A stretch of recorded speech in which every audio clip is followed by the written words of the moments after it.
Back in 2011, while riding on a charity bicycle ride cross country, I started to feel like the back of my bike was like sliding around on ice.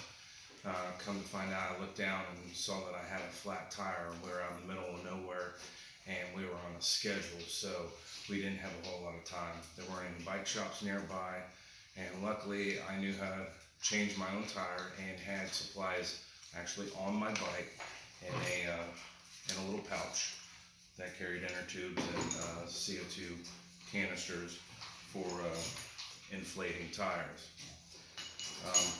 Want to take you on a short ride involving some history and tools and skills needed to fix a flat.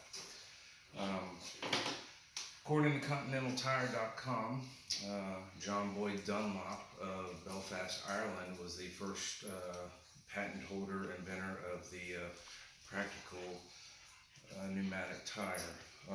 According to Merriam-Webster.com, a flat tire is, or changing a flat tire is to replace a flat one with one that is not.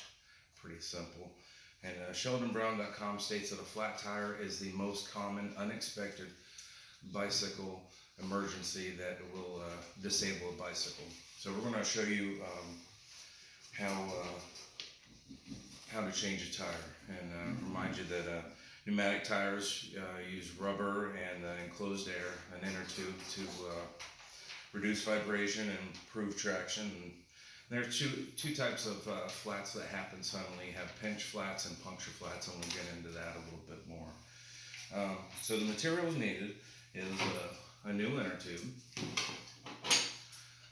tire levers, a new tire if the tire is destroyed, an air supply for tire inflation, and a valve adapter for different valve stems.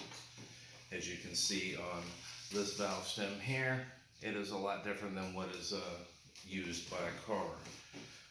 There is an adapter that screws on to that makes it the same size as the car tire. So it's pretty much a universal fitting, and you can air your tire up wherever you need to go. So the first thing we're going to do is we're going to release the brakes. That allows the brakes to open up and allow the tire to drop out. Then we'll release the wheel. We'll take the wheel out, okay? So we'll inspect the outside of the tire, see if there's any glass shards or anything sticking out of it, because we want to figure out, is this a puncture flat or is this a pinch flat? A pinch is where it hits something really hard and the tire compresses down on the rim and it cuts it.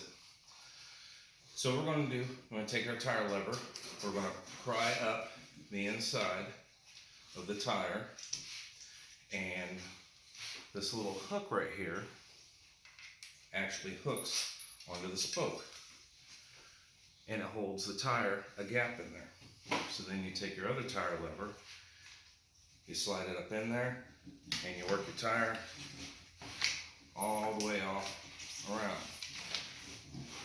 Now, just for this video, we're just going to do an inner tube change. So now that we're at this point, I like to start at the valve, pull your tire back, exposing your inner tube, pull your valve out, and then pull your inner tube out. So then you take your new inner tube. What's nice is when it's opened up, you can actually put a little bit of air in it,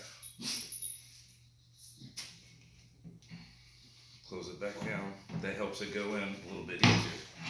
So then we find the hole that our valve stem goes into. That's right here. So we'll stick that through, and then we'll take the inner tube and we'll work it into the tire.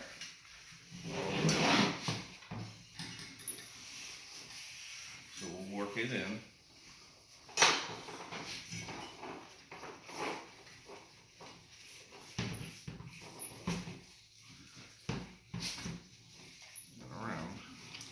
The fastest tire change is approximately 1 minute, but there's a lot of things that go into that. I'm not trying to set a world record today. So then once you have the inner tube in there, put your tire on the inside of the rim and you start working the tire back around. So you tuck the inner tube in there as you go along, because you can actually cause a pinch flat between the tire and the rim. So now that we got it almost all the way around, we may need to use the tire levers to pry the tire the rest of the way on. Or if you got strong enough fingers, you might be able to roll it on. Let's see here.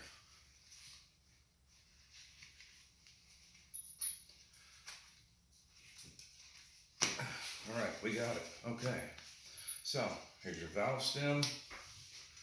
We'll open that up. You have your CO2 cartridge. And it's got a little adapter on. So you put that on, like my sound effect, and you air up your tire. Now that your tire's aired up, give it a good look, make sure it's rolling smooth, and then you'll put it back on the bike.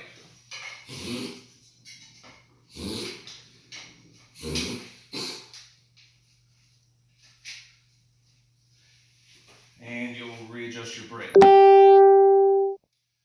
And that's pretty much it. So I hope that you learned something, and a little history. And when you have the knowledge, proper tools, and skills to fix a flat, it may even save you some time and money in the future. So have a good one.